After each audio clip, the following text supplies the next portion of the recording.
morning, let's see, especially when you are just past the GSU headquarters and down from this other side, it's clean. To the Garden City Mall, it's clean.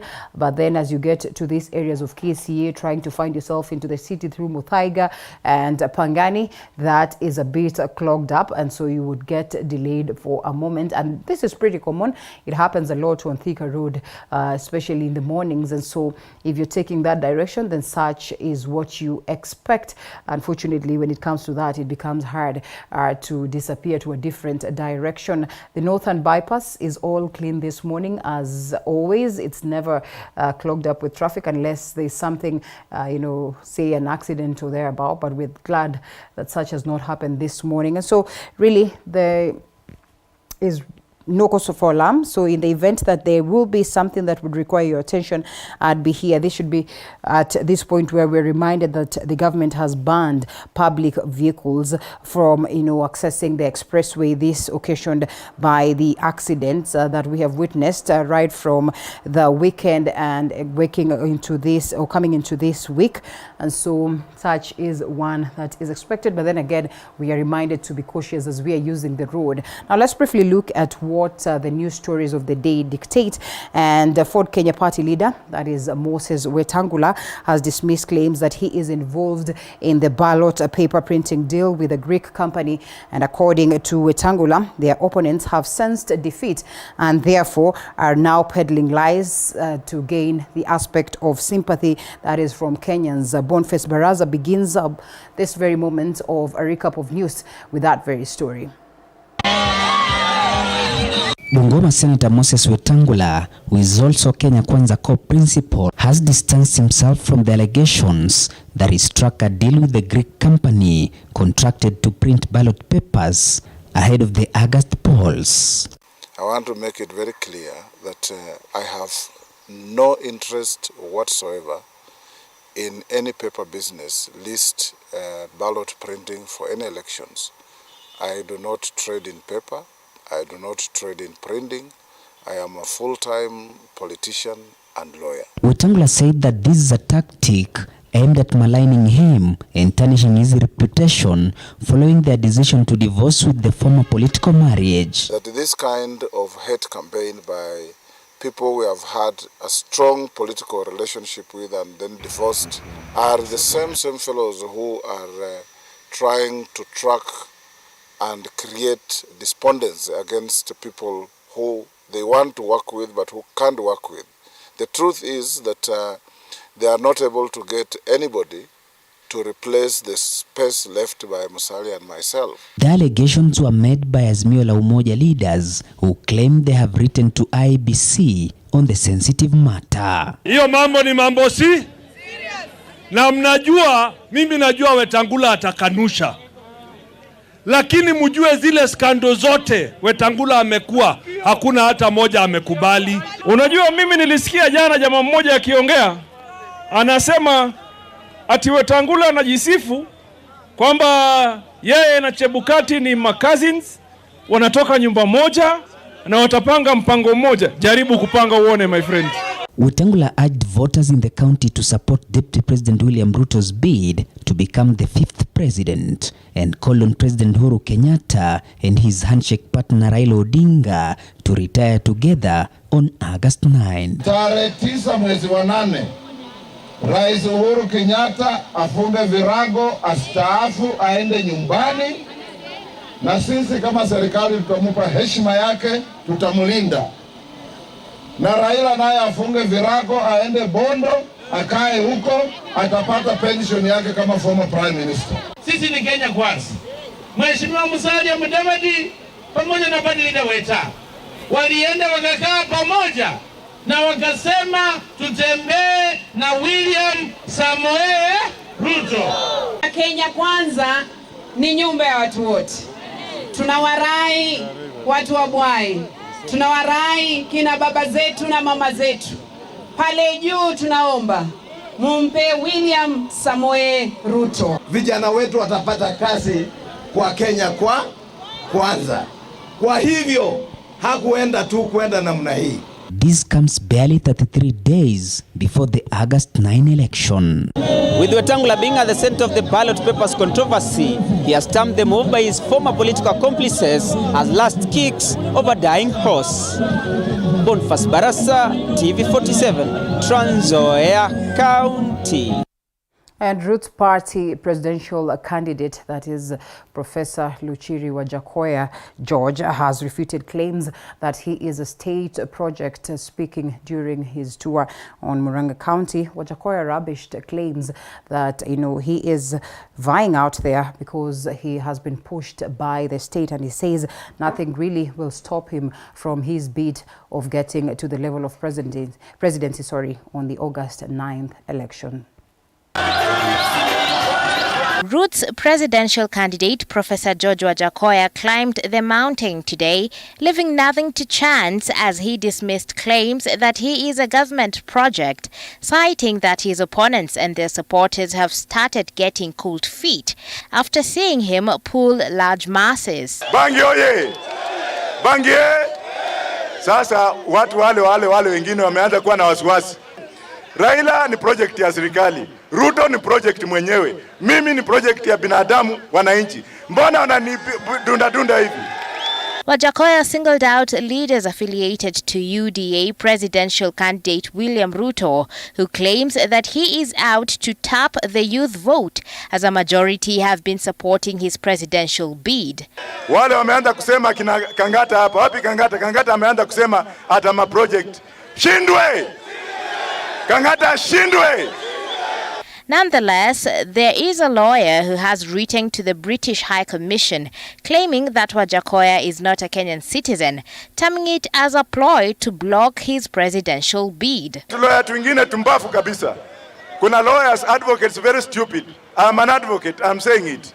Kuna mmoja ameandikia British High Commission kumwambia kwamba I am a British citizen. Let me tell that stupid lawyer today. Sijabadilisha nia yangu ya kuwa Mkenya, mimi ni Mkenya halisi. Speaking in Murang'a County, Wajakoya unpacked his bag of goodies to the people, reiterating his 10-point agenda dubbed the 10 Commandments, saying that his administration will run a grant-free government, hanging anybody that embezzles public funds. Nataka Rais Uhuru Kenyatta kuanzia leo akinisikiza, manake mimi ndio nitachukua hiyo serikali tarehe 9. Ajue ya kwamba mimi kibinafsi nampenda Uhuru kibinafsi, lakini ile kitu nataka tuelezee ni nani alimortgage port ya Mombasa, na kama haja mortgage ni kitu gani walimortgage kule China. He also sought to defend his agenda of promoting bang, terming it as the only way to liberate the Kenyan economy and pay off the high debt ceiling loan that is crippling the country. Muthoni Maina, TV47. Thank you, Muthoni, for that. Now, the Azimio One Kenya Alliance running mate, that is Martha Karua, has pledged to advocate for the address of the plight of teachers and doctors in the country, as well as saying that their government will embrace the matters that bedevil communities, civil servants, as well as unions. Karua spoke when she met teachers and doctors unions, that is before joining her party leader for the campaign trail in Kiambu County. While addressing teachers and doctors unions drawn from 9 counties from Mount Kenya region in Kiambu County Wednesday, Karua said the Azimio team is ready to transform the country, accusing their competitors of funding corruption. Teachers are the ones who teach children discipline. You are therefore, you bear responsibility in how disciplined our nation will be. We must reinforce it. Following the debts accrued by the government, Karua hinted that Azimio la Umoja government will renegotiate with lenders to review terms that will see the country's ability to grow and repay the loans simultaneously. And we are at liberty to negotiate with our lenders to restructure. We cannot just be paying debts. We have to pay debts and continue to progress. So a combined effort a multi-pronged approach to get us where we are going. KUPPET Secretary General Alela Misori and his NAT counterpart Collins Oyuu urged teachers and doctors to vote for Azimio presidential candidate in the August polls, saying the coalition has the best manifesto that addresses issues of education and plight of the teachers. We are aware that you people have shown that you have zero tolerance to corruption. We must campaign for Baba Namata without hiding anywhere. I want to say this on behalf of Kenya National Union of Teachers, because in our setup, when the Secretary General speaks, teachers have spoken. This comes few days after William Ruto of Kenya Kwanza and former NAT Secretary General Wilson Sossion signed another charter with another group of teachers in a bid to consolidate votes of teaching fraternity. Later on, Karua joined her party leader Raila Odinga in Kiambu County, drumming up support for Raila's bid to occupy the house on the hill. Ukumbuke, ulifurahia ile wakati alisema Kibaki tosha. Basi si mwingine ni yule. Ulifurahia waliposalimiana na Uhuru, nchi ikatulia. Karua implored Kiambu County residents to give the coalition a chance to serve them, so as they could better their lives. Speaking in Gatondo, Kiambu County, Odinga reaffirmed his stance that manual voter registers must be used at the August polls. Hiyo ndio sababu bwana Chebukati anakataa atisitumie ile manual register. Sasa mimi nataka kutangaza hapa Githunguri. Manake najua manual register kitumika itajulikana watu wangapi ambao walipiga kura katika kituo hiki. Na zina vizuri. Ile ya electronic ni hakuna rekodi ambayo inabaki hapo. Odinga maintains that they won't compromise on their demand for the commission to provide manual registers as a complementary method of voter identification should the electronic kits fail on polling day. You're telling the IEBC they must have a manual register along with biometric identification of the voters on that polling day. Kabla hivyo hakuna uchaguzi. IEBC, however, had planned not to use printed registers on polling day, saying they would create an avenue for electoral malpractices. The commission indicated that it would only resort to manual register as the last option in case of a technology breakdown. Mike Kagwongo, TV 47, Nairobi. Definitely will form the basis of our conversation this morning alongside the other stories that we have picked. But on this very note, we take a quick break and then we come back with more.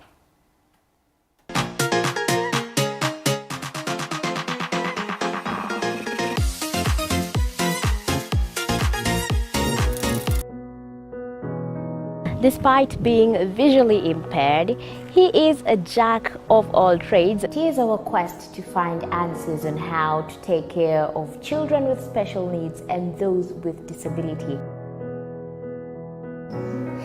You do not need to see musical notes to understand music, but rather to have your soul feel the vibe.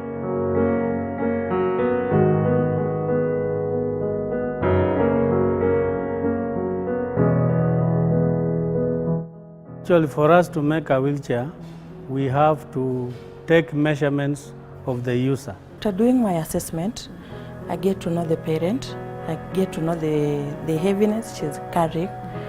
Disability comes at different stages of life.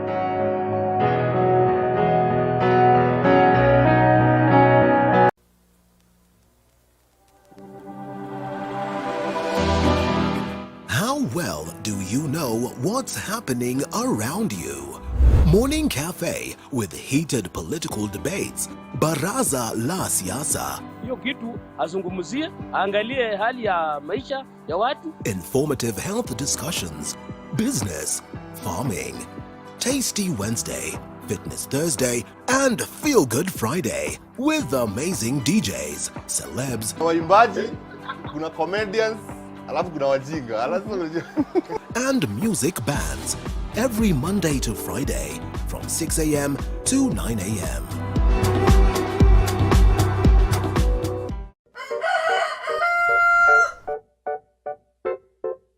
The next set of millionaires are farmers. As we know, agriculture has been and still is the backbone of our economy.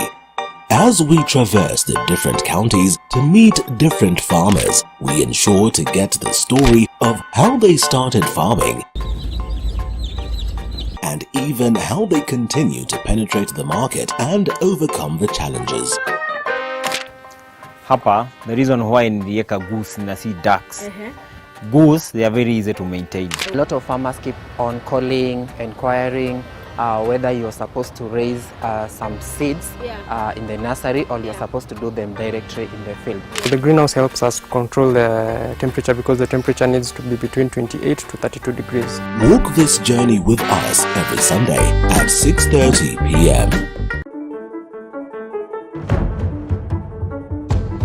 It's no secret, construction ain't cheap. But how do we make it affordable? Different individuals are finding ways of cutting down cost by use of pre-stressed slabs other than reinforced concrete, recycling plastics to make pavers. The brick is stronger, it's cheaper, and it's lighter. And recycling wastewater in your household. What happens to my waste from the washroom, the solid waste? All that can break down. Those are just but a few. Every Tuesday at 7:30 p.m. we talk construction.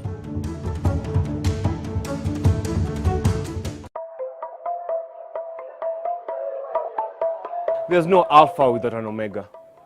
There's no lead without any followers. No man is an island. We need each other. We need this conference. We say it, we do it, we act it. Kama una mpenzi wako, kila siku kama walivyosema, kila siku maishi mapenzi. We don't toe the line, we set the standard. We don't eat the grass, we lead the pack. As an alpha male, you're also a leader. Not just women, friends and family, but to everyone else you've never met before. We are the beauty, the spice and the brains. The men's conference where men become alpha males. And you can catch us every Wednesday at 10 p.m.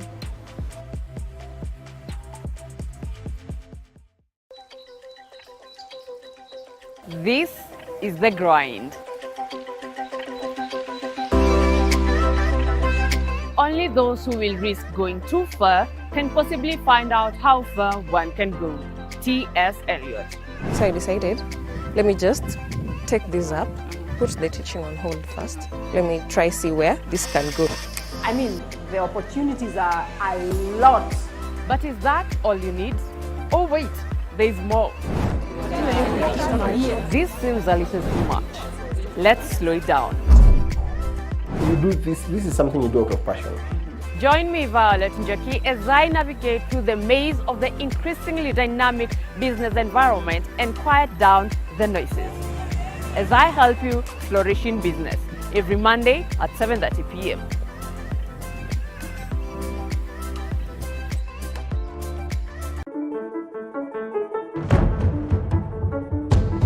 It's no secret, construction ain't cheap. But how do we make it affordable? Different individuals are finding ways of cutting down cost by use of pre-stressed slabs other than reinforced concrete, recycling plastics to make pavers. The brick is stronger, it's cheaper, and it's lighter. And recycling wastewater in your household. What happens to my waste from the washroom, the solid waste? All that can break down. Those are just but a few. Every Tuesday at 7:30 p.m. we talk construction.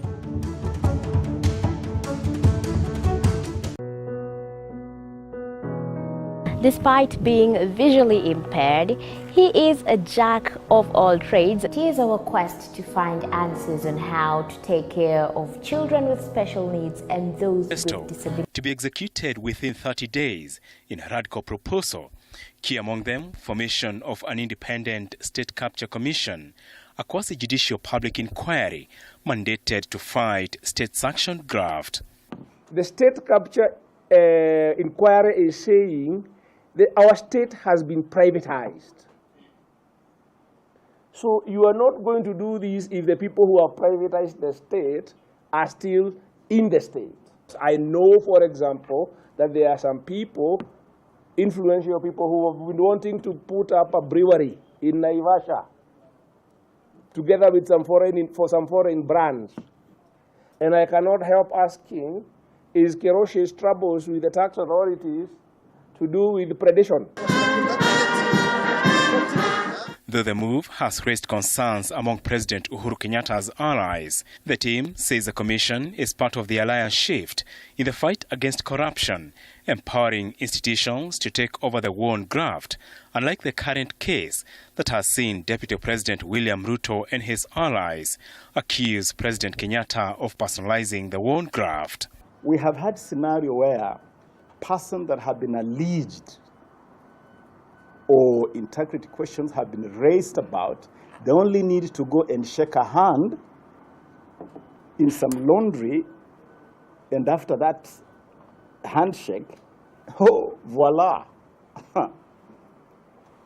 they are cleansed. The Commission's mandate is likely to spread its investigations to state institutions, and a few powerful Kenyan families claimed to have taken over the Kenya economy while influencing key state decisions, a plan mirrored alongside South Africa's Zondo Commission of Inquiry into allegations of state capture by the Gupta family with close links to former President Jacob Zuma. Please stop asking the president to fight corruption. It is the president who can do the most corruption in the country, given our current structure. We need a system that can investigate the president. Apul Kamau, TV47. Exactly 32 days to the August 9th election, majority of Nairobi residents do not know whom to vote for or to vote in. That is in the August poll. That is according to the latest polls by Infotrack research firm. And according to the research, 1 million of the 2 million registered voters in the city are undecided on who they want to vote for. Cheptuboit with that. The latest opinion polls by research firm Infotrack indicate that a big number of Nairobians are undecided on who to vote for in the August 9th election, exactly 33 days to the polls. The pollstar indicates that Azimio la Umoja presidential candidate is the most preferred candidate in Nairobi County with a popularity rate of 42%, with 15% of Nairobians undecided on who to vote for as president, assuming all 2,400,000 registered voters in Nairobi County by IEBC head to the ballot. 362,000 voters do not know who they want as the president. And Infotrack decided on a self-funded poll to interview Nairobians, and the total number of people that we sampled, 1,024 across the 17 constituencies. In the gubernatorial race, Nairobi Senator Johnson Sakaja leads with 39%, followed by Polycarp Igathe with 33%. This leaves over 500,000 Nairobians in the dark, not knowing who to vote for as governor. The senatorial seat has attracted the highest number of undecided Nairobians, a total of 44%, an equivalent of over 1 million do not know who to elect as a senator in the city. If you go to the grassroots, you'll see an MCA mounting, individual candidate campaign, MPs doing the same, but it might be a bit shaky for senatorial. They may be relying on the political party. When their political parties have rallies within the county, that's when they are also seen, or that's when they get opportunity to talk to their electorate. The woman representative position has attracted the second highest percentage of undecided voters with 33%, an equivalent of almost 800,000 voters. However, incumbent woman representative Esther Passaris boasts of more popularity of 46%. Azimio la Umoja One Kenya Alliance and ODM party enjoys a popularity of 48% and 51% respectively. Barely a month before the August 9th election, opinion polls now indicate that a big chunk of residents within Nairobi County believe that the country is being steered towards the wrong direction, citing reasons such as insecurity, access to clean water, and the high cost of living, which the country has attributed to the Russia-Ukraine war. Cheptuboit, TV47, Nairobi. And the Mombasa gubernatorial race continues to nick into high gear. This as candidates scramble for the votes. 6 candidates will be battling out. That is for the seat in a bid to replace Hassan Joho as the county boss. A coast-based reporter Patronila Goren dissects through the Mombasa gubernatorial race.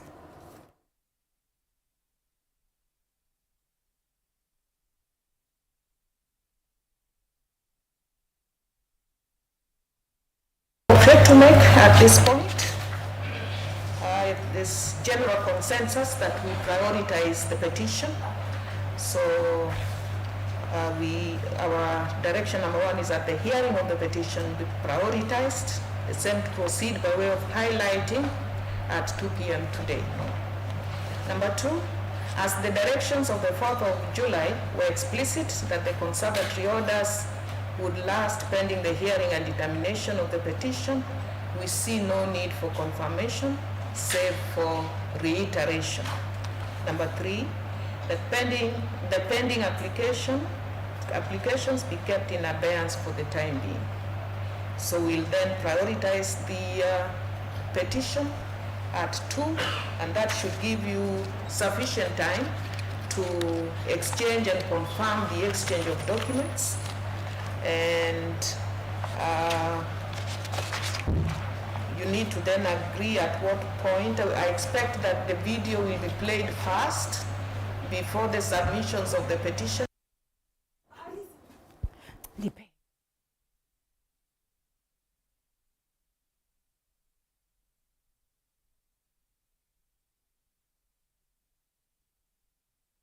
All right, and from that very story, we get into the conversation this morning.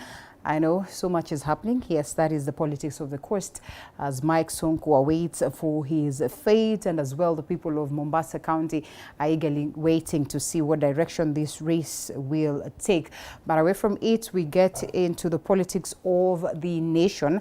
Very, very important that we delve deep into this, and I am delighted to have my guests already on set, and so we'll be getting into this conversation. One of them will be joining us virtually, but the rest are already in studio. And after a very long time, we get to have, Dennis Nthumbi gracing the set. He says he was here when I was not here. I do not know, but perhaps I had gone on leave. Dennis, how have you been? Very well, how are you? Karibu sana. Good to see you. Good to see you as well. Lines drawn clearly, yeah? We would have expected for you to be vying. Why are you not vying?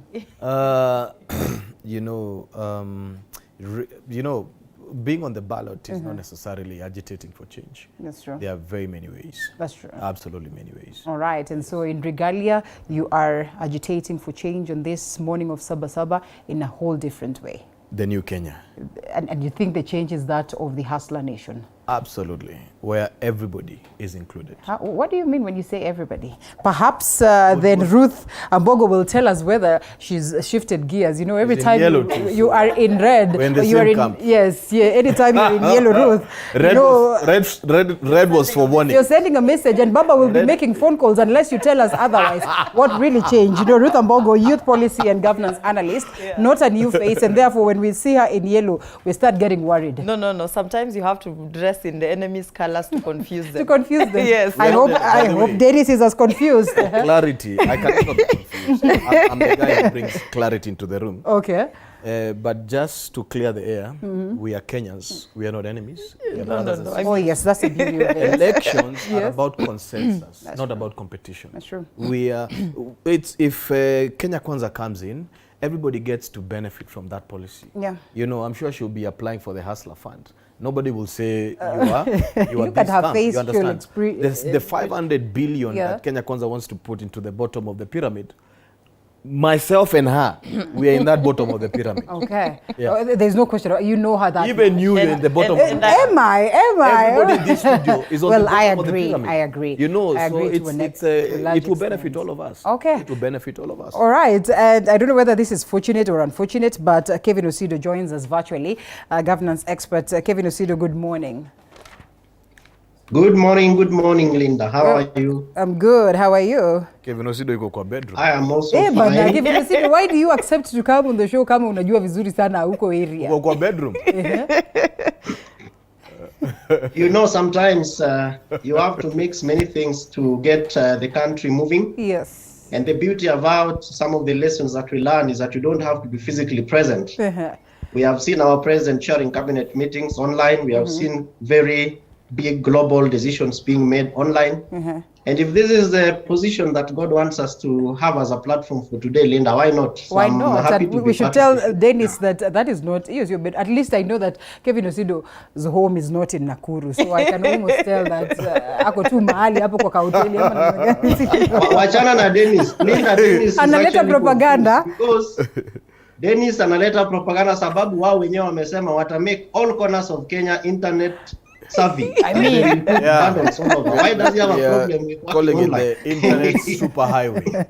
So kwa hivyo wameanza kazi kazi mmeanza kufanya kazi ikuwe rahisi. Osido ni consultant.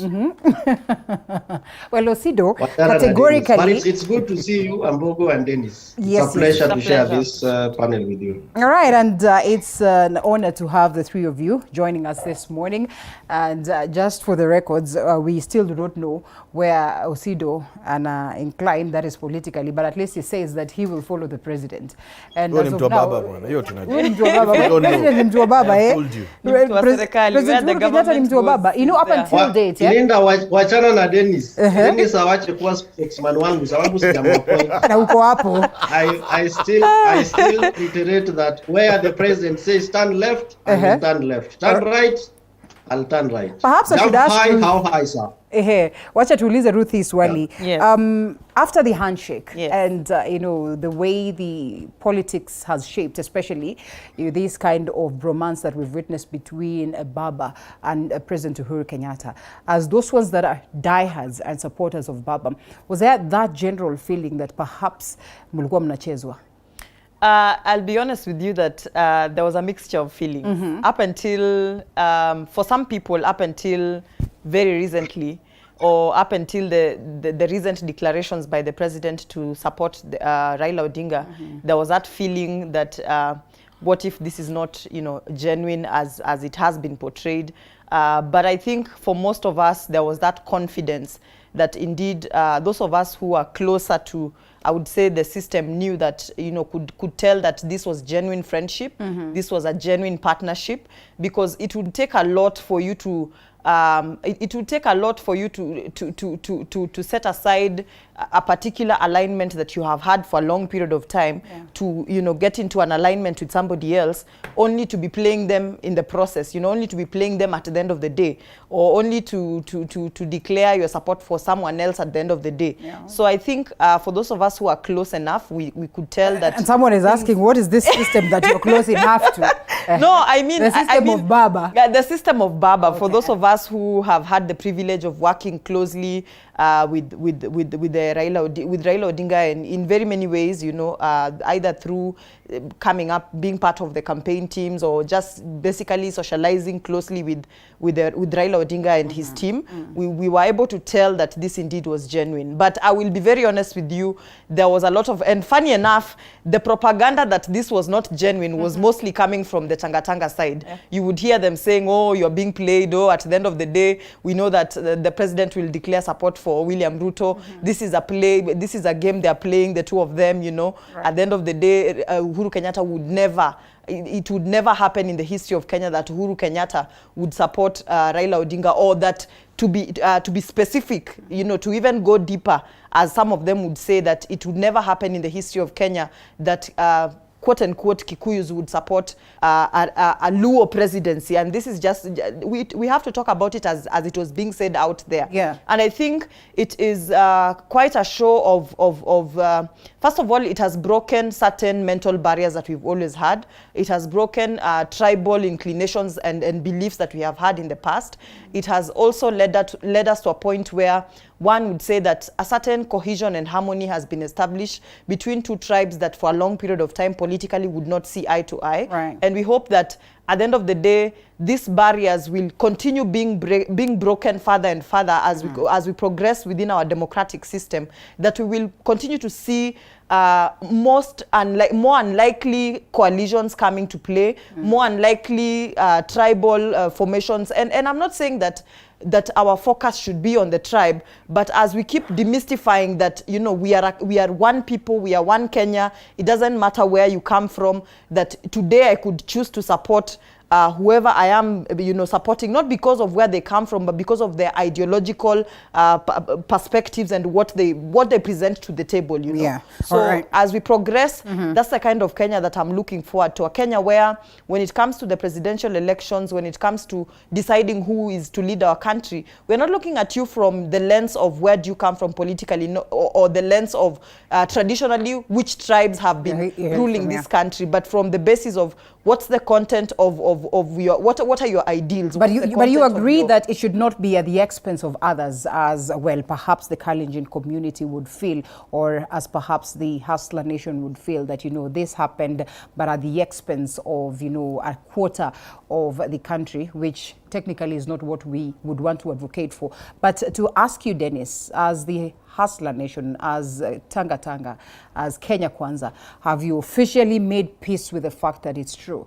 Ile kumi yangu na kumi yako is not going to happen, and it is fine that it is the president's choice to endorse the Right Honorable Raila Odinga, and therefore this should not be looked at as, you know, something that is bad.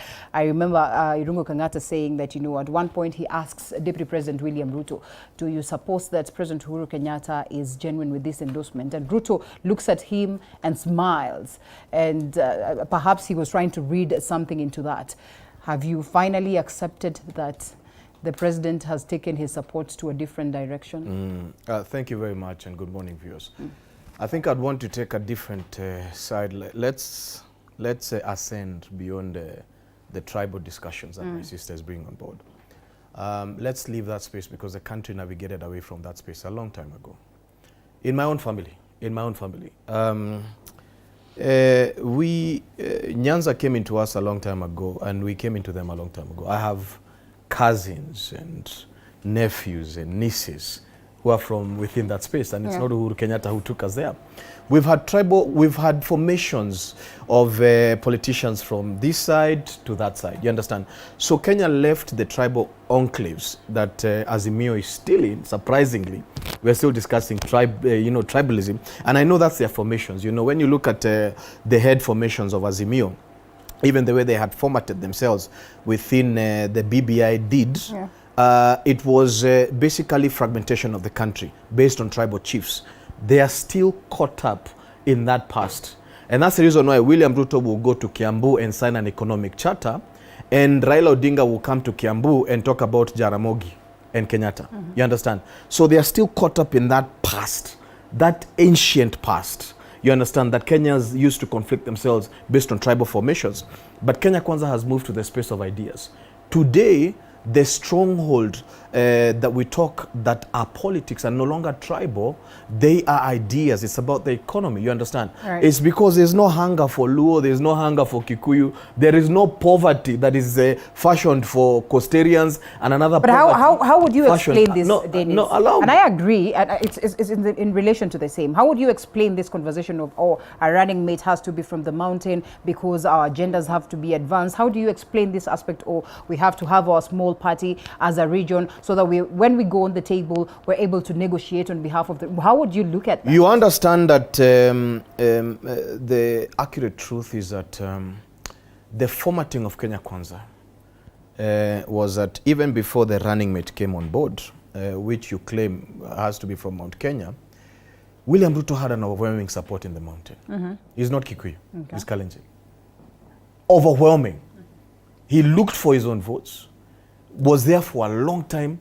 He's the first Kikuyu president who is choice of president who is not Kikuyu for a long time at the end of the day. So when you try and identify tribal barriers, you'll never find them within Kenya Kwanza. You know, technically, you understand. When you look at the economic summit in Kenya Kwanza, the likes of Ndi, I mean, please point for me tribal chiefs there. They're not there. The idea that Kenya Kwanza is pushing is around an issue that cuts across all tribes. Hold it right there. You're not allowed to finish. Okay, What is the matter? Please make it a little bit fast. Otherwise, No, I mean, she had 10 minutes and I'm having a Kevin will be worried. Every time I try to go deeper, proceed. You know, but the thing is this, and I was trying to justify something. You know, so we must move from that place of tribalizing Kenya every time, you know, it's the political season. And we must then discuss ideas. Big Four was about ideas at the end of the day. That was way before the handshake. We're talking about 5-6 years before the handshake. When you look at the formation of Kibaki, it was about the ideas. Look, the microeconomy grew. The infrastructure grew at the end of the day. When you look at Kenya Kwanza and the current space that we're talking in, if you don't discuss the socio-economic liberation of Kenyans, we are no longer. I mean, even our social formations here. You know, my organization that I run, you know, we don't look at ourselves as, I don't even know who is from my tribe, you know, at the end of the day. So that narrative died a long time ago, and it will be a mistake for our generation to look at the Kenya that is coming based on tribal enclaves. But she talked about the handshake, and you talked about it, whether it was sincere or not. It is one of the most unsincere things that has happened in this country. Is it? Because, let me tell you something. There's a clear difference between Raila Odinga and... Yes, we're coming to you, Kevin. There's a clear difference between Raila Odinga and William Ruto. Raila Odinga has been known to be one of the ancient political merchants there is. He has been known to be bought in spaces. And there's a difference between a man who is in politics for money and a man who is in politics to change. There's no price on William Ruto. There's absolutely no price. There's some things we wouldn't talk on TV, but let me tell you something. Raila Odinga has compromised not once, not twice, severally, based on an agreement that will access him state institutions, state funding, and many other things. On the other hand, when it comes to these elections, there is no price that you can buy William Ruto on. William Ruto is decided that he wants Kenya to change, and Kenya will change whether they like it or not. So that handshake is a convenience for their own expedience. I'll let it for Ruth to respond to the same. But yes, Kevin Osido, and especially in the question of tribe, would it be genuine for Dennis to argue that we are away from that space of the question of tribe, or this is a ticking time bomb, or we're just burying our heads in the sand, and that perhaps we think we have addressed the animosity that came along with the aspect of tribe and this conversation of regional politics and so much so, such that someday it will come back to haunt us? Do you feel like we have freed ourselves from these talks of, tribe in totality to pride and say that ours is issue-based politics? Thank you, Linda. In fact, one thing that Dennis is not telling you is that, is that even the alliances, the parties that form Kenya Kwanza Alliance are largely drawn from ethnic regions. Which ones? They have, I was silent when you were speaking, and I don't think it's you asking the questions. I hoped it was Linda Alela. But perhaps it's a valid question, and therefore... No, it's a valid question. Stop running away from reality. Okay. Proceed. Yeah, but you took 4.7 minutes, Dennis. It is only honorable and respectful that you allow me to speak. So that we also share, because I think Kenya Kwanza people have a big problem with sharing, including time on TV. But having said that, Kenya has still to circumvent many years, Linda, before we can begin to talk about issue-based politics. If you look at the 22.1 million registered voters against the campaigns that are happening, there is a good reason why Kenya Kwanza would invest in certain parts of this country more than 24 times. There's a good reason why Raila Odinga would want to pick a running mate from Mount Kenya. And the same also applies to Kenya Kwanza and all the other big contending presidential candidates. That is purely because of the realization of the fact that our politicians have made us believe that you can only win an election based on the number of people from your tribe and your ethnic community and your region that you put on the table. And Linda, that is the conversation. Even when you walk into these meetings of strategy, you walk into these meetings of planning, mobilization of rallies, it is purely based on how many people are you bringing on the fold. Now, having said that, if you look at the manner in which the manifestos were done across the board, except of course with one, and also all these sector groups that we have seen, either or almost all of these alliances putting together, citizens have raised issues. Citizens have come up with recommendations, and citizens have come up with pointers of what they believe their next president or their next government, both at the national and the county levels, are supposed to actually exert pressure on, allocate budgets, and ensure that those services are delivered. But we have a good history, Linda, because today is Saba Saba, and it also reminds us of the sacrifices that Kenyans have had to make in terms of our democratization process. We cannot forget about the fact that all these processes have been around big tribes, and that is how elections in this country have been won. If you look at our first multi-party elections, 1992, all the way to 97, to 2002, to 2007, to 2013, there's a good reason why Mheshimiwa Rais Uhuru Kenyatta joined hands with Mheshimiwa William Ruto. It was based on ethnic arithmetic, and that is why there's a lot of distrust, even as much as Dennis says that Raila Odinga is the most untrusted to be able to, make commitments on gentlemen's agreements. There's a good reason why the DP and the president have personal issues that are being pushed on Kenyans. It's purely based on numbers. So the ideas will be done because we want to make this election populist. We want to make it look like we have issues. There is nothing that all these manifestos have brought up, Linda, that Kenyans don't know about. Okay. We know about our problems. The challenge we have is leadership and governance, and that problem is the excessive ethnicization of our politics that feeds into the leadership.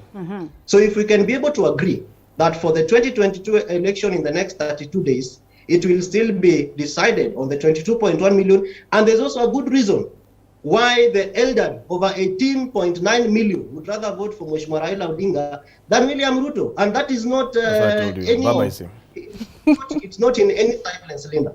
Fair enough. Because of the manner in which we have been socialized, the manner in which our politics have been done. So it is for Dennis, it is for Ruth Ambogo, my good friend, and for myself and all of us who are in this generation to begin to create a new political narrative. Working for behind Kenya Kwanza and believing everything without questioning is not going to safeguard a future for this country, Lina. All right, fair enough. And I'm sure this is one that we'd want to expound further on, but perhaps it's fair that we take a quick short break and then we come back on that very note that while Ruth celebrates the fact that we are moving and we are making progress in terms of, making our politics issue-based, Dennis, on the other hand, argues that we are already there. Just what will it take for us to, in totality, shed off these conversations of ethno-majoritarian politics that we witness characterized by the fact that we hugely incline on our tribes after a short break.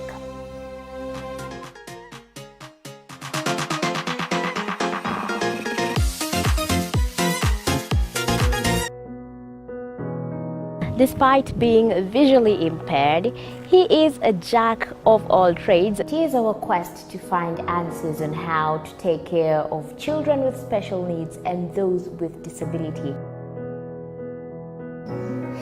You do not need to see musical notes to understand music, but rather to have your soul feel the vibe.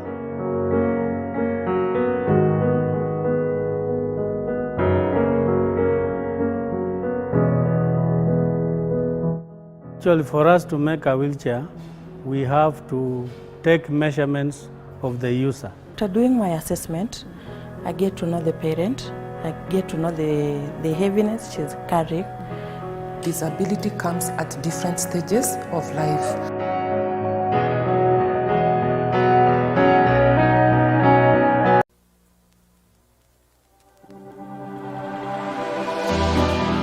How well do you know what's happening around you?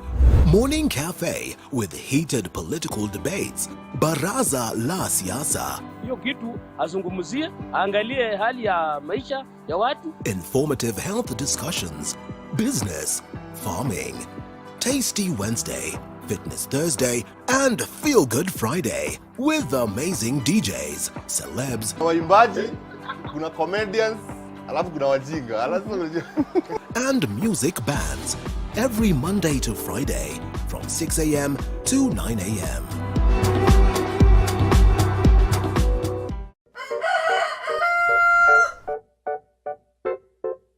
The next set of millionaires are farmers. As we know, agriculture has been and still is the backbone of our economy. As we traverse the different counties to meet different farmers, we ensure to get the story of how they started farming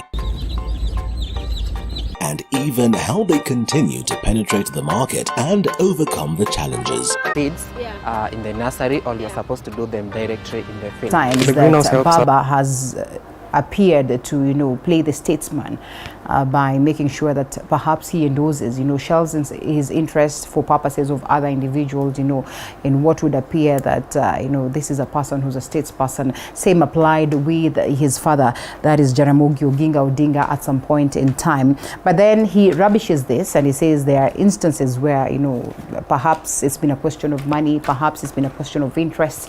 What do I want to do? Well, how do I get to access the State House? How do I get to access state resources and all that? Talking about them being or him being called the father of liberation, speaking of him according us that conversation of multipartism, as well as devolution, as well as the numerous gains that he has done, the constitution and so much more. Would you agree with what it is that Dennis says? Is there some of these things that are therein, as you speak, as those ones that are right at the heart of it, that perhaps Kenyans do not know? Well, one thing that I must tell Dennis is that as a leader, when you find a leader who is all about hardliners, when you find a leader who can never concede in particular situations where the interest of the country, there's a greater, interest beyond their own personal interest. That's a very dangerous leader. That's a leader who would push the country to the wall when things hit the wall, and it is such kind of leaders that you find pushing people into war when elections are being disputed. You find such are the leaders who, when people need to sit down and find consensus and a way forward, they would never concede to their position, and that is very dangerous for leadership. Sometimes leadership calls for you to sit down and ask yourself, at this particular moment in time, what is most favorable to the nation? What's most favorable for the progression of the country? And you look at you make such decisions based on the information and the reality that you have a following of people who most times you cannot control. Many of these political leaders have huge fanatical following. Even William Ruto himself has a section of people that are very fanatical in their support for him.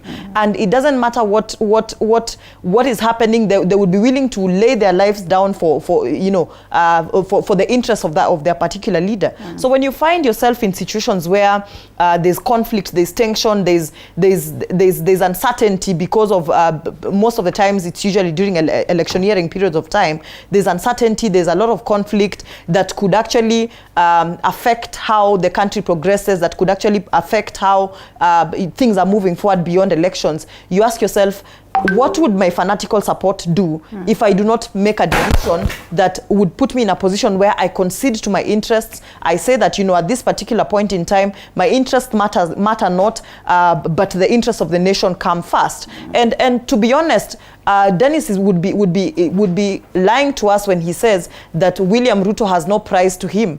Everybody has a price. Everybody has a price to himself. Every politician does have a price to himself. And the other thing that we also need to look at is what are the sets of what are this individual politician's set of beliefs? In as much as he would want to sell to us the idea that William Ruto is incorruptible, William Ruto, and I'm not talking about saying that to say that William Ruto is incorruptible is not to mean that Raila Odinga is corruptible, but to speak of an absolute statement and saying that this is somebody who would never back down, this is someone who would never take a step back and review what his stance and position is, would be dishonest, because one would want to ask himself, what set of beliefs does this particular person have?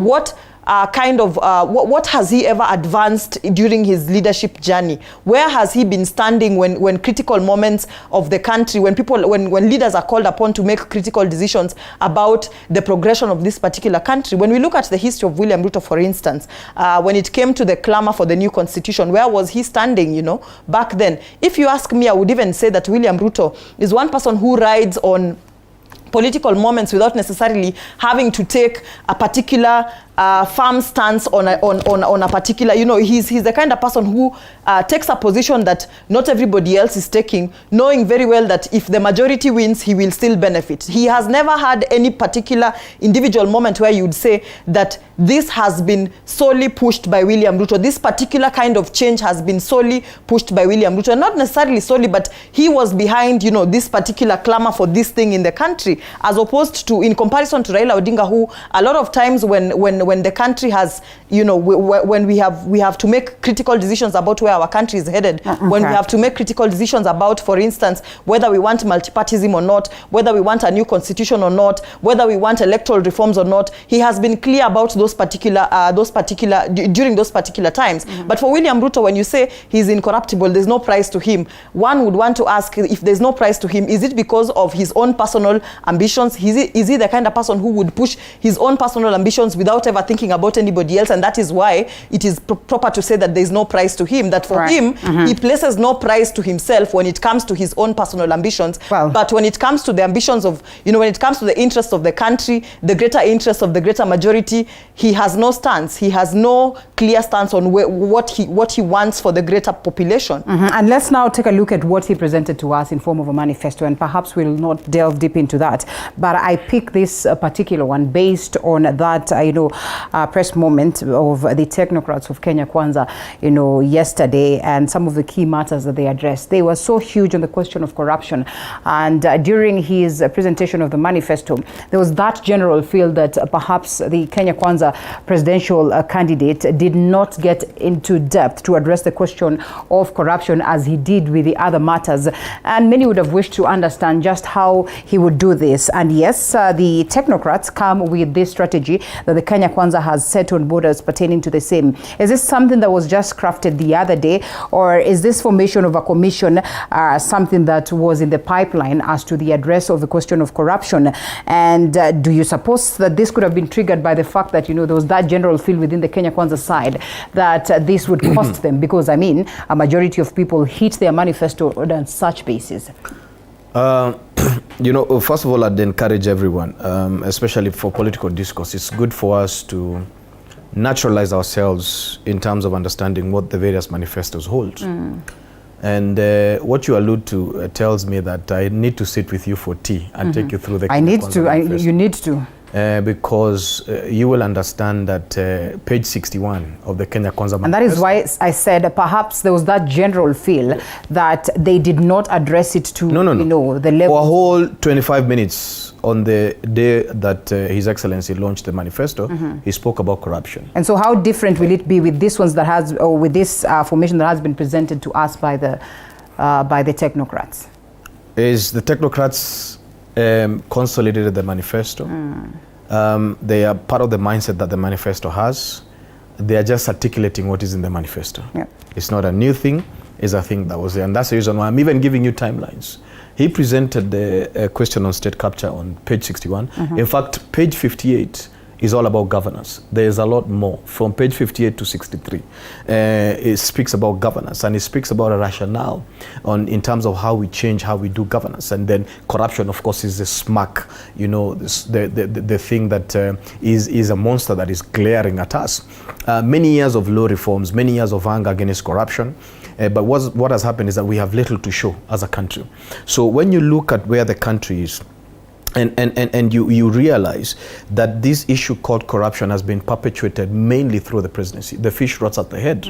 And we are just sincere and saying, as long as we don't get a mechanism that can prosecute a sitting president, we are failing this. Because what happened is that when you look at post-independence, we moved from the colonialists, and then we were given freedom. But that freedom was usurped by a political elite that became the business elite of this country. So we have a political class that is also the business class. And that is a black elite that then did not release wealth to all of Kenyans. So all the way from post-independence to now, we have a subtle manifestation of neocolonialism. We have state and state resources and state agencies and even commissions that have been repurposed for personal and private gain. When you look at most of the mainly majority of billionaires and millionaires in this country, they have benefited from what we call the political economy. They are not people who have produced manufactured things, or they are not farmers, you understand. So we understand that the whole economy of this country has been repurposed. Power has been repurposed. Authority has been repurposed to benefit anew. When you look at Moi, the biggest corruptions in the country emanated from technically the presidency. When you look at Moi was dogged by Goldenberg. The same animal followed Kibaki. When you look at Kenyatta, we have Eurobond 1, we have Eurobond 2. Right. So but when you look at his second term, the nature of corruption has been then condensed to every day. That every day we are losing 2 billion, not just 2 billion. There's a lot more that the Auditor General is still encapsulating. When you look at the adverse opinion from the Auditor General, they have moved from 10% to 90%. It means that the entire revenue that we have, everything that is called a resource in this country, is not working for the majority of Kenyans, is working for the minority political class. And therefore, what it is that we desire, when you look at the debt, where we are now. When you look, for example, let's talk about the second term of Kenyatta presidency. You have KEMSA.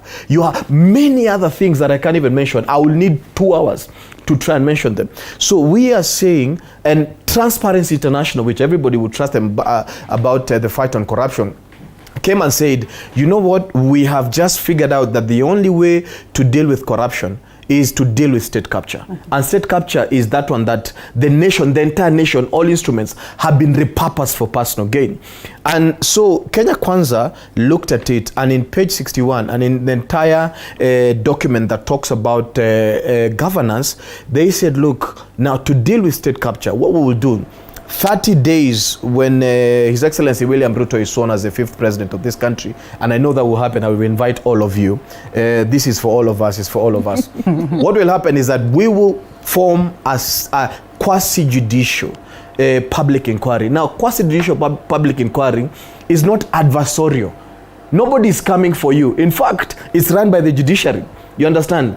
It is inquisitorial.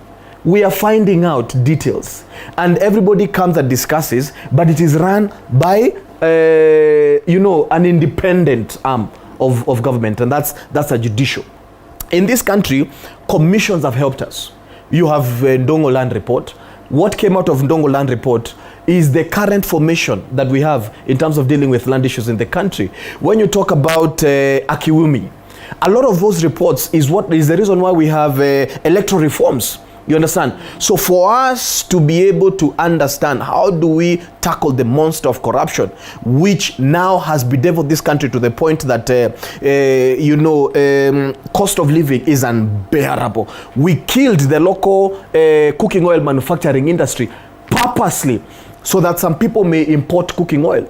Today, the importation of cooking oil sits at 60 billion shillings. 60 billion shillings. And who is making that money is some guys who have a political expediency and making that. So what we are saying is that when you look at Sri Lanka, the fact that 2 brothers have collapsed the country and there's a revolution. When you look at South Africa has just concluded a state capture commission. You understand? So there's a precedence that we want to follow there. And what we want to do is bring to life Article 43 of the Constitution that gives the country socio-economic liberation. All right. We had independence a long time ago, but now what we want to bring into play is that one. And let me tell you something. Ruto is going to be the most judicious father of socio-economic liberation. Hold it right there. And Dennis, for purposes of clarity, this is for the benefit of the common mwananchi, and therefore some of these questions that we ask are based on what it is that we are listening from, or what we're hearing from the ground. And Absolutely. Therefore, yes, that's the reason why when you have someone from this side, then you task them to get in the aspect of, just explaining this in depth. And therefore, coming to you, Kevin, let's pick what it is that this team says. They say, this is the team behind the manifesto, says that State Capture Commission Commission is to be formed to fight state-sponsored graft. The commission is a supplementary approach to fighting graft and investigating executive. And Kenya Kwanza manifesto team as well dismissed the claims, just as Dennis has done, that they omitted the question of graft in the manifesto. And according to David D, they say that we need an institution to investigate the president. David D as well says our state has been privatized. Babu Namwamba says, for us, the context is to institutionalize the war on corruption. Singoei on the other side says our threefold approach to graft is preventative, curative, and systematic. Nanok says no one has presented a better opportunity to fight corruption than us. When you listen to them and when you see these proposals that they bring and the talk that has been there, that there's a lot of, allegations of corruption that of course bedevil the heads of these ones that sit at the Kenya Kwanza team. Do you suppose that this showcases a deputy president who's confident that really he has not involved himself in the question of corruption, that he would agree for such, a commission to be formed? Because hugely it speaks on how it will target so much so, the corruption activities that could be instigated at the level of the executive. Linda, that strategy is quite laughable. Yes. It is hypocritical. It comes to me and looks as an afterthought. It is non-committal, and it forgets about the context within which Kenyans live in and what exactly is happening within our environments. Remember that in 2002, Kenyans were arresting police officers. Questions around our national values were very strong. If Kenyans in a matatu saw a police officer receiving 50 shillings, then you would really regret having woken up to go and pick that money. There was no quasi-judicial public inquiry that was set up. Kenyans just had this interest given by the political goodwill that had come from the leadership. And the Mwai Kibaki and Raila Odinga and people like Madam Charity, Kaluki Ngilu, and all the people who worked with them then were committed to be able to explain to Kenyans the effect of corruption, the effect of billions of shillings being stolen by individuals in government, the effect of loss of water in our villages, when that money actually is supposed to has been stolen by some people who walk in and they walk free because their freedom. As some young man who is suffering and has not eaten for 14 days decides to help himself with the neighbor's chicken and is arrested and jailed in for 6 months. There was no quasi-judicial public inquiry. Number two is the how. In that particular, and I'm actually looking at the Kenya Kwanza manifesto, and I'm going to read for you point number 2. Granting independence to institutions involved in the fight against corruption, thus ending the weaponization and politicization of their work. This is reactive, Linda, because if you look at the kind of conversations that have been going on, particularly around major stalwarts of Kenya Kwanza, they've been saying government is arresting them because they moved from this party to that political party. Policemen are sent to their houses at 2 a.m.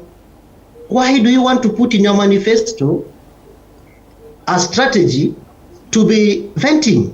Why do you want to be emotional about national concerns? They are talking about elements to be able to establish, of course, within 30 days. Do you know what that means? 30 days, and a quasi-judicial public inquiry by constitution has processes. It has timelines, Linda. I think what Kenya Kwanza has done is probably to imagine that Kenyans don't read. They have failed to explain to us the context within which we operate. And if you look at that particular engagement, and this manifesto mentions corruption 4 times in a quite emotional narrative where they are talking about ending state capture. So good governance, particularly from my understanding of the strategy which they have put in place, Linda, is for them to deal with the questions that have been coming up in the last 3 weeks or 2 weeks after they launched the manifesto.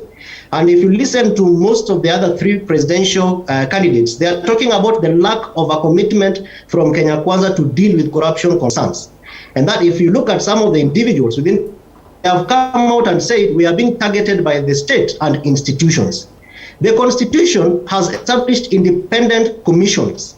A quasi-judicial public inquiry will not change that. unless we go for a referendum, which cannot happen within 30 days, Linda. Okay. So it is important, therefore, that Kenyans understand what is happening, and we take time. Dennis does not agree to what it is that you say. No, it is okay. Dennis has this attitude of disrupting me yet when he's talking. He hasn't. He hasn't. Him twice. He has. All right. I have no interest of. Yeah. So just allow me. Just allow.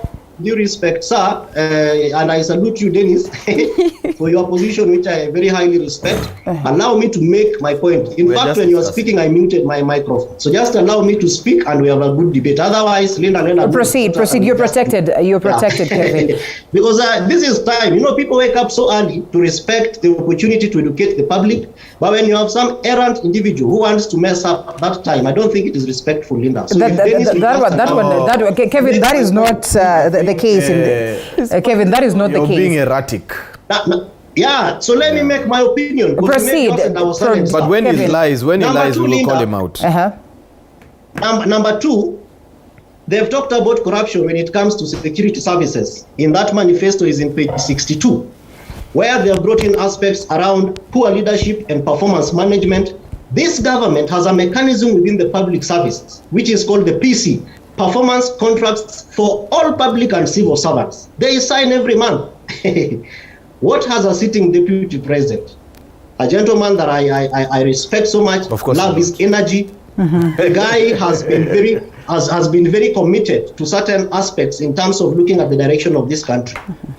As a sitting deputy president who wants to be president, what elements of that particular issue has he raised? Then they talk about corruption, excessive use of force and torture. It is still venting. Extrajudicial killings, of course, that is affecting all of us, and lack of effective oversight and accountability. Parliament and Jubilee has had the highest number of parliamentarians.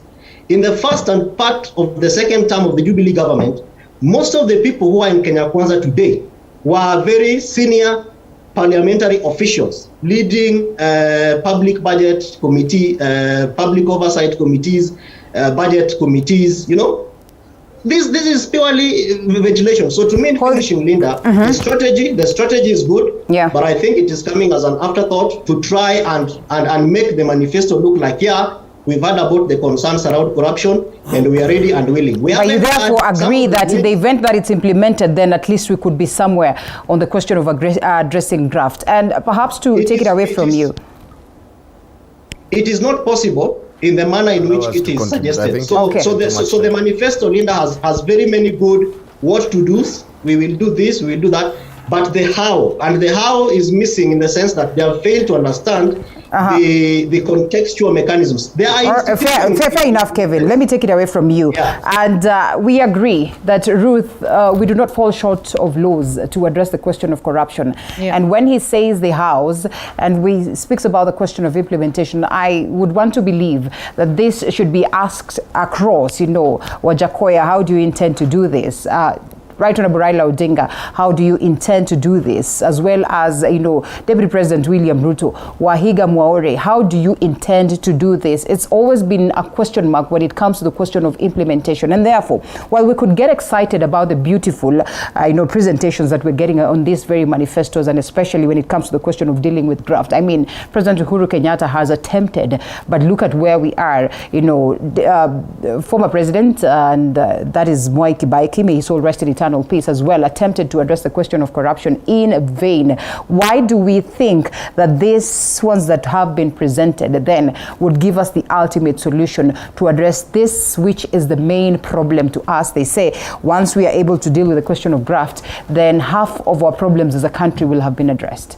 Well, the first thing that I would be, before I even go into the question that you have asked, I think it would be proper to just respond to Dennis and their manifesto on corruption, and just in a one-liner say that sometimes when you find, for instance, you have alcoholism as a problem and you're seeking therapy, and you go to somebody suffering from alcoholism to resolve that problem. I mean, it beats the sense and the logic, So for me, I find these promises to fight corruption very disingenuous. I find them I find it a joke in Kenyans' face in the first place.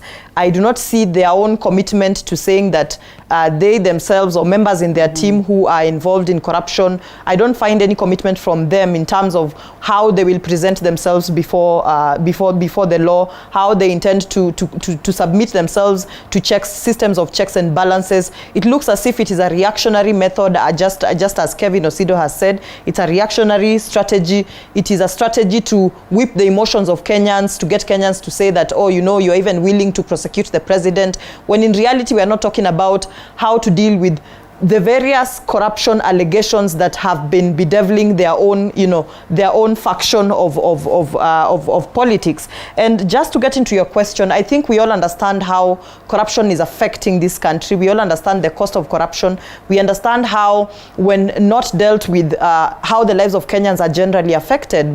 It boils down to the very common mwananchi. Over and above, you know, sometimes when we talk about corruption, people tend to look at it from the bigger perspective and avoiding to see it from the point of view of how does it affect the ordinary mwananchi. For instance, corruption within the health sector would affect whether you will receive medical services at the lowest level of hospital, at the lowest hospital level. It will affect whether you will be able to get medication. When you are prescribed medication, will you get medication, or is someone holding medication somewhere at the lowest, at the upper level up there, you know. It will affect, basically it affects all aspects of life, and we cannot insist on the importance of why we need to fight corruption. And for me, I think it also boils down to, over and above all these strategies that people are coming up with to fight corruption, for me the greatest way to fight corruption in this country would be to look at and review our value system as a country. It would go down to us asking ourselves, what is our value system? What do we believe in as a country? What's our stance on corruption? What's our stance on the simplest levels of theft within our homes? How do we address theft in our homes? How do we address theft when it presents itself at the school level? How do we address theft when it presents itself at the various administrative levels? So, like, basically, what do we believe in as a country? Can we get to a point where I can't remember the year that was, but can we find ourselves in a position where, like Kenyans did one time, Kenyans literally arrested a police officer who was taking bribes on the roads and you know, took him to the police station because he was involved in corruption? Can we get to the point where we have a zero tolerance for corruption, to the extent where before you even think about being involved in corruption, you're thinking it becomes a moral issue, you know? Hang them? It becomes a moral issue. I don't know if hanging would be... It has worked for China, they say. They say it has worked for China, but I think for us, we would have to literally reevaluate our value system. I don't think that hanging would be the solution. I mean, it is unconstitutional as it stands, but we must review our value system as a country. We must ask ourselves, what's our tolerance to corruption? What's our tolerance to theft? What's our tolerance to dishonesty as a country? Okay. We must go down to that particular level of re-educating the society on whether, because, you know, for us, I mean, there was a report that was once done that stated that young people, they abhor corruption until an opportunity presents itself for us to engage in it. That for as long as I don't have an opportunity to engage in a corrupt deal, I will talk against it. I will talk about how it is affecting the country. But then we sit somewhere at a coffee shop and you tell me there's an easy way to make 10 million shillings in one day, and I will jump at that particular opportunity. So will we get to a point where even when an opportunity presents itself, you look at yourself and you say, how will this affect somebody else that I might not even know of back there in Mashinani? How will this affect service delivery in the country in general? How will this affect basically unknown individuals that I might not even be in touch with? But generally, what's our stance? What's our moral value as a society? Allow us to take a quick short break, and then we come back, perhaps shift gears to a different matter altogether, but still on the question of politics.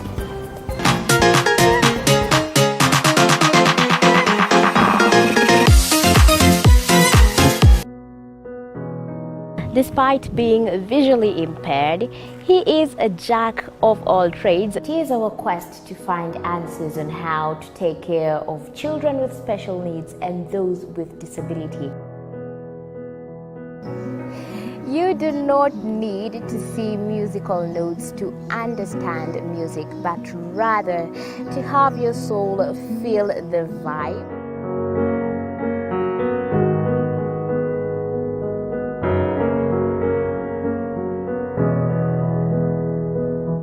Actually, for us to make a wheelchair, we have to take measurements of the user. After doing my assessment, I get to know the parent, I get to know the heaviness she's carrying.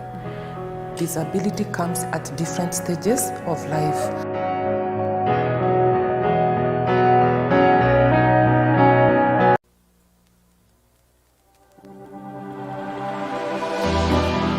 How well do you know what's happening around you?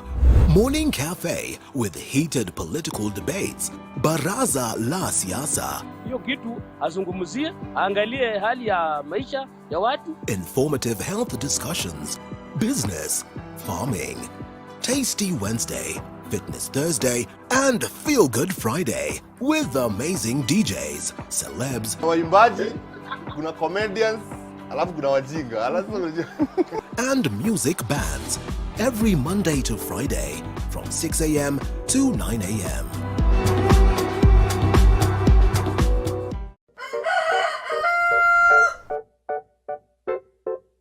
The next set of millionaires are farmers, as we know agriculture has been and still is the backbone of our economy. As we traverse the different counties to meet different farmers, we ensure to get the story of how they started farming and even how they continue to penetrate the market and overcome the challenges.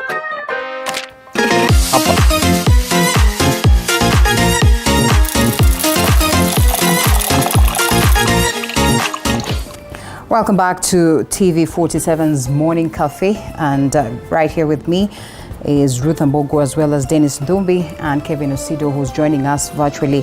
And they say no manual register, no election. As the Kenya Kwanza team would say, is it that Baba is getting ready to counter the elections results? Of course, Raila has already conceded defeat. And he's back to his usual antics, as we know them, because this is a change of script that he is a specialist in. 2017, against manual register, you know, and he went digital. During their nominations, they said they're a digital party, right? You know, at the end of the day. So this is the Raila we know. When he has sensed defeat, and when you know that he has conceded and he wants to prepare himself for a post-government handshake, a government that he hasn't won, Raila will start the script. Paint IBC black, bring a matter that isn't even in existence. If you study the concept of the register, what the law prescribes in terms of even backup, you'll wonder what they're talking about. They're even saying that Wetangula has planned to sneak ballot papers through Bungoma. You know, it's madness at the end of the day. But let me tell you something. This has nothing to do with everything. There is nothing that is giving Azimio malaria like state capture. And that's the reason why my two colleagues are too emotional. This state capture thing, Morave has come out saying the sitting president has the military and there will be a civil war if there's a state capture commission. You understand? Right. Junet, Raila Odinga has changed script because the last 5 years Azimio has been on a looting spree the way we've never seen. Even condoms have disappeared from KEMSA, you know, and that's the truth. When you look at the spree that has happened, corruption spree and looting spree that has happened in the last 5 years, it's unbearable. And that's the DP would be safe from that, being part and parcel. No, you of know the beauty about a commission of inquiry. A commission of inquiry is not run by the executive. A commission of inquiry is that anybody and everybody is permitted to bring any case of anyone. And his idea during the manifesto launch, His Excellency William Ruto said that we should have a system that arrests and prosecutes a sitting president. For as long as we don't do that, you understand, we will never be able to arrest the demon of corruption. And that's a reality. And when you look at the concept that is there in terms of state capture, the secondary concept that they've said is that one of the most important things we need to do in Kenya is depersonalize politics and institutionalize politics at the end of the day. It's not about people. Politicians are transient. You get in, your contract ends for 5 years. It's not about Uhuru Kenyatta. It's about the strength and the welfare of this nation, the prosperity and the posterity of this country at the end of the day. It's not about Raila Odinga. It's about what kind of legacy have you left in this country. You understand? But when you're looking at a country that we are paying a debt at 600 billion, which 500 billion of it is on commercial loans, some of them locally, and internationally at the end of the day. And then you look at the banking sector. Who is the banking sector? The banking sector has been captured. So these people are borrowing to enrich themselves. Every other sector in this country is taken up. When you look at our staple food, at the end of the day, they kill local production so that some of their friends can import food. Today, rice and wheat, we are using 25 billion to import. And I said cooking oil is at 60 billion to import. So when you look at a civil war that has been instigated by hunger, number one, the police can never be able to enforce because you can't beat up people who are hungry. The military cannot be able to take over the country. Look at Sri Lanka. We don't want to go there. Let me tell you something. We are 6 months away from that kind of from that kind of scenario. The truth is, anybody who means well for this country would never fight the concept of state capture. Mother Carol the other day, on these days, new choppers, state resources. Yes, she's talking about abuse of resources at the end of the day. When you look at the kind of money these people made for BBI, the Lamu port deal that was secret, and we didn't even know until Kenya Kwanza spoke about it. You understand? Why would you do an opaque deal? You sell away and you personalize and you privatize our ports. Then when we make noise, we people who are being told that we don't talk about corruption, we call that corruption. And then the CS finance now comes and says, oh, it was like this. Why was it private? Why was it secret? So this kind of secrecy is what we don't like. And the public inquiry will be there. If anybody has an issue with me or Ruth Ambogo or anyone, it doesn't matter. This is not about political divide. And the quasi-judicial outfit, what we said is that it is administrated by a judicial commission that is not entirely attached to judiciary, but it's a hearing that is professional at the end of the day. And commissions have helped us. And I wanted to tutor my colleague a bit, Kevin, briefly, to tell him that you don't need a referendum to do commissions. You know, Chapter 1 or 2 of the Constitution states talks about Commissions of Inquiry Act. He needs to confine himself to that. This is a thing after being sworn in the second day. He says that the president to prescribe their powers, privileges, duties, and to provide is a commission that the president needs to set. As long as he's sworn in and he's the president of the nation, all he needs to do is cite it and the commission is established immediately. And that point is home. Perhaps just to go back to what I asked earlier on, before it even gets to a point where our president is sworn in and therefore some of these things are incorporated for us to have, proper system of governance, don't you think it's fair that we get it right at the level of the election, that the IBC should put its house in order so that we are guaranteed that the moment we get a president being sworn in, then this will be the voice of the people, at play. And perhaps that's what the Right Honorable Raila Odinga... You know, the thing is, we need to protect... Raila is just playing his usual gimmicks, sincerely, and it has everything to do with state capture. One of the things we need to do is protect the innocence of IBC. Please, we need to study the law and confine ourselves. And a lot of these matters have been in court. And there has been directions. And don't you think that this legally is what, the electoral... On the register, the law confines the register to an electronic register that has been audited. With the complementary. And then the law states that there should be a complementary register. Let me tell you how the KEMS kit works. The KEMS kit is both digital. And when you put your finger and it fails 3 times, then they go to what we call the alpha numeric stator of the KEMS kit. So you're able to type in the KEMS kit manually. You understand? And then when we talk about a physical manual register, the thing about the physical manual register is that our law reforms have noted that there has been abuse before. There has been abuse before of that manual register. Raila himself has contested for 15 years against the manual register. Why is it necessary now? It's because it's a nuisance that he's fighting something else. It's a distraction at the end of the day. When you talk about the ballot papers that they were talking about, the matter was in court in 2021. Wetangula was not even in Kenya Kwanza. Wetangula was not even involved anywhere. Nation itself, in the story that they published, they clarified that the only thing Wetangula did was to thank the organization for investing in Kenya. They didn't even meet. Because trust me, if they met, those photos would have been produced. So what ODM is doing, and Azimio is ODM, for nuisance sake, they don't want this thing about state capture. Hold it right for there. them, the kind of looting they have done for the number of 5 years that has been there, they don't want it to be made public. Kevin, that's the bottom. Kevin, and in regards to what the Right Honorable Raila Odinga says, and as well as those ones that sit under the Azimio One Kenya, they propose that it would be fair for us to have, manual register during the D-Day, contrary to what the IBC had said, that they would wish to go it digital in totality. In as much as later on, having spoken to the presidential candidates, the IBC said that they will provide this option that is for backup purposes. We see the likes of Wakili Nelson Harvey agreeing to what it is that the Right Honorable Raila Odinga, he says that this is what is enshrined in law, and therefore even for him at the level of Westlands, in the event that we do not have a manual register, then there's not going to be an election. Why is it that Kenya Kwanza is silent on what it is the likes of the brains that are in this very party of UDA are saying, and are now pointing fingers at Right Honorable Raila Odinga as though he is preparing for litigation?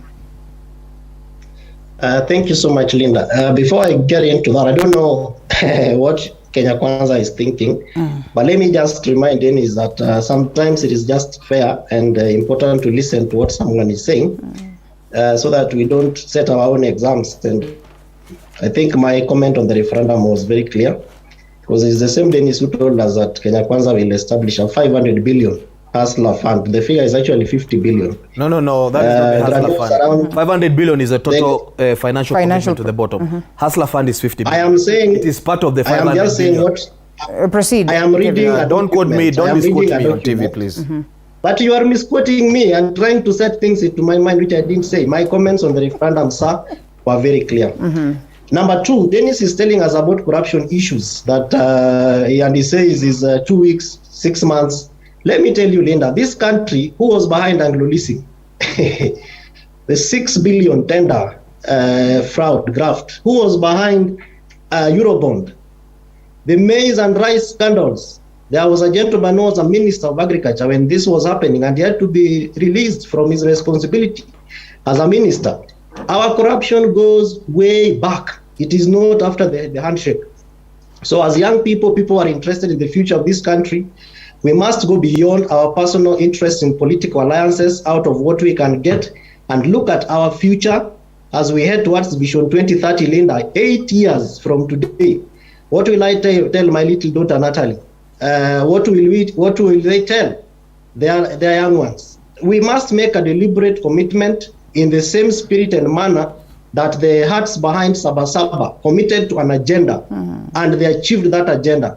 The agenda partly was for political democratization, constitutional review, and many years after, we were able to achieve it. So we have to really deal with the issues, including the fact that Kenya was the first country, Linda, to ratify the UN Convention Against Corruption in December 2003. So we have mechanisms that I don't think should be able to have as a narrow view because of where we stand politically. I think for me it's about a commitment from any politician, even Dennis, if he's elected an MP or wherever, if he's interested, I will still ask him, boss, we have discussed these issues with you. That is why I'm for the commission. But that's not your commitment. I'm talking about, and you're not even running for office. Please just listen to what I'm saying. But anyway, Linda, I think for me, the question around this election, IEBC has had the opportunity to prepare Kenyans, to look at its own preparedness, and many of these questions have been asked. Way back from 2007, in fact, from the Kriegler report, yes, 2007, many recommendations were made.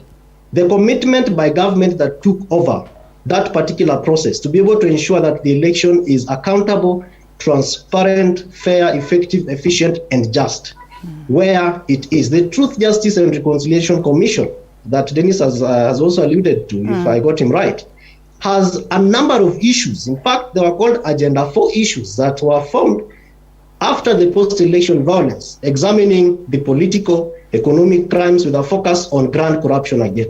Where has been the commitment to make the electoral process formidable to deal with these issues? 2013, we had a presidential petition. These issues came up. In 2017, we had a presidential petition. These issues came up. Of course, we've had meetings with IEBC, including yesterday at 9 o'clock, when we asked these questions, and part of the concerns has been lack of resources to be able to finance through the electoral process. But 32 days, for me, Linda, is not to talk about BVR, is not to talk about manual register. IEBC knows what it will do, because the election has to happen. Whether I tell you do this or do that, it doesn't matter what Kenya Kwanza say. It doesn't matter what One Kenya Azimio Alliance, One Kenya Alliance say. It doesn't matter what Wajakoya will say. It doesn't matter what the other presidential candidates will say. Okay. IEBC has a plan, and I am hoping that that plan is able to give Kenyans hope that this election is not going to be interfered with. This election is going to be free, fair, transparent, and accountable. Let's allow Ruth weigh in on this, reactions on what it is that the Azimio One Kenya Alliance are proposing, and perhaps what some of the members of the Kenya Kwanza then would as well propose or allude to. And do you suppose that the IEBC has really not handled this to, the best of its capacity? And when we're talking about the IEBC, then we look at its chairperson, that is Wafula Chebukati. There have been general calls for him to actually resign. And we saw what Rosalyn Akombe did. Perhaps he wakes up today and says that I have resigned. What would that mean? I don't think Chebukati would want to resign in the first place. Okay. I mean, if he was to resign, there was a time for that, and that would have been right after the 2017 election, when there was the heat, that the heat was too much at that particular point. He has proven himself as someone who would go through anything to deliver on whatever he has to deliver on. The last person we expected to do that was Akombe. He was all over, speaking hugely and on how they are prepared, and before we knew it, the letter was out there, and up until date, I doubt she has stepped. And that's where the difference of personalities comes in. There are people who, when the integrity of something, there are people who are committed to the integrity of a process, and when that is brought to question, then they would rather step aside and not be a part of it anymore. But there are people who will push to the end, because at the end of the day, remember, people also have their own personal ambitions and personal interests that they would want to fulfill. That, for me, if the job is what I want and I don't care about anything, any surrounding circumstances around my job, then I will persist. I will do anything to stick to the job until the end of my tenure. And it appears that Chebukati would want to stick around until the end of his tenure, which I understand is January next year. And I think when it comes to the question of addressing the concerns around elections, one of the things that Kenya Kwanza needs to realize is that whenever questions arise about the integrity or the preparedness of IEBC and the ultimate integrity of the election systems, this is not in any way to indicate that people are worried about the outcome of the elections or not. If anything, opinion polls are indicating that Raila Odinga would is actually scheduled for a win after the August 9th elections. So I think the questions only come in to ensure and to secure the integrity of the process. And when you find someone who does not care about these particular questions, because at the end of the day, remember that the questions are not just coming from Raila Odinga only. We have candidates who are scheduled to have been cleared by IEBC to vie for the presidential seat, but they were not, and the courts made a ruling about it. And now there's that uncertainty about whether they will be included or not. They have concerns. Several times I have seen some of those presidential aspirants coming up and saying that they also do not express confidence in Chebukati's ability to be able to deliver a free and fair election. And it doesn't need to take a presidential candidate to come up and say that I have these particular questions. It takes even an ordinary Kenyan just coming up and saying, for as long as there's one Kenyan expressing that they are not satisfied that this process will be free, fair, as it ought to be, then that calls for concern. That calls for IEBC to actually look into these particular concerns, because what Kenyans want is that confidence that at the end of the day, the elections will be free, fair, and will be conducted in a manner, I mean, according to the laws. So when you see and I would want to actually caution Kenya Kwanza, because the thing about elections is that the outcomes most of the times are known. You can only hope and give your followers confidence that you will win an election, but the outcome is unknown. So if they do not question or do not take seriously this kind of questions that are being raised, then when the elections come and for instance, Azimio la Umoja wins, they will be the ones making this, they'll be the ones raising these concerns that are now being raised right now. It would be in the interest of everybody to take an interest in the questions that are being raised right now. It is in everybody's interest that IEBC answers these questions, because at the end of the day, the outcome of an election is not known until that, the end of the voting period. That's when you will ultimately know whether you have won or not. So it is in everybody's interest that these questions are answered. That is what I have to say. And it does not indicate anybody's lack of confidence in whether they will win or not. It is just you raising concerns and saying, we want this addressed. We want to know whether we will have proper, whether we will have the results transmission system will be as it ought to be, whether the voters, when they get to the polling station, will be able to access their voting details. And if they do not access their voting details, what are the alternatives? After all, the Elections Act, I think, provides provides under Section 44 that there needs to be complementary mechanisms that in case these digital systems do fail, what are the alternatives for us when the digital systems do fail? So we have to look at it from a very objective point of view. We have to look at it from a point of view where we are saying that we are literally just assessing the preparedness of IEBC. We are just trying to improve the confidence of Kenyans in the fact that these elections will be free, fair, and credible. All right. Well, and as 30 seconds. Yes. I think the thing about Section 44A of the Elections Act, it directs the IBC to have a complementary system. How complementary can complementary be? So complementary is in case the digital system fails on one KMS kit. IBC have clarified that they have KMS kit 1, 2, 3, 4. You understand? So the truth is, and one KMS kit failing digitally, it has a manual aspect on it. And that's when I said the alphanumeric concept. So it has a duality in it that provides us that safety. Now we have to draw a dichotomy between a concern and a problem, because what happens is that there are formal ways in terms of how you engage IBC, and Azimio seems to have gone on a public spat against IBC. So this then brings a problem. Now for Raila Odinga to say that no manual register, no election, then that is a national security issue, because Raila in his private capacity cannot stop an election from happening in this country. As who? Being who? In what nature of capacity? You understand? So that is the problem. You saying that there will be no elections, as who? Who are you? So that you can stop. Harvey said it as well. No.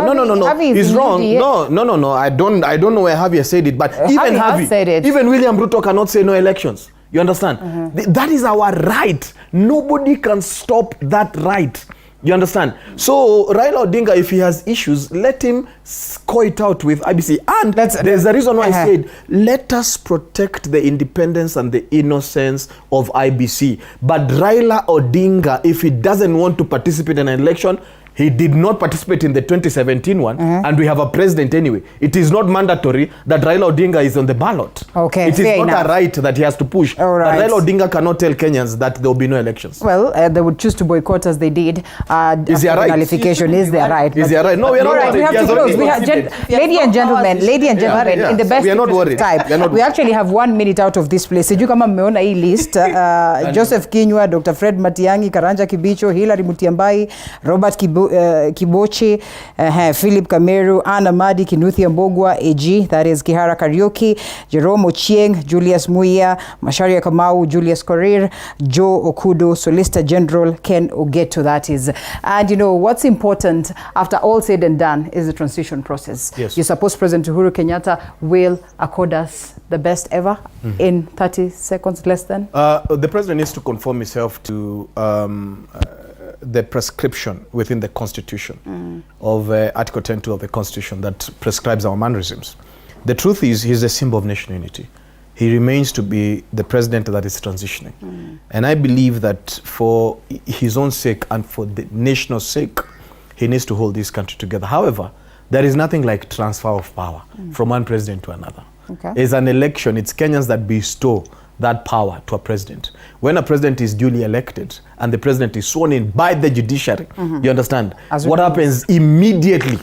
Even if Donald Trump never went to Biden's swearing in, you know, at the end of the day, he wasn't a participant. So the transfer of power is constitutional, it's not personal. It's not a succession issue.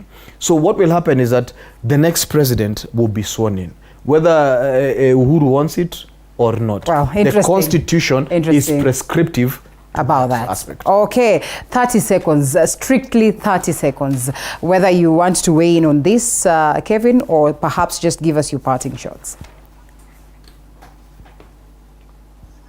Part of the reason why we have challenges, Linda, and I want us to look at our issues from a longer term perspective.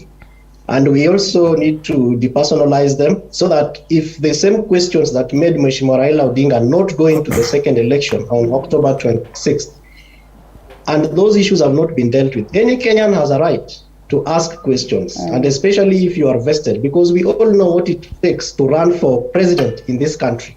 We can't just sit and say, you have no right, you have no what.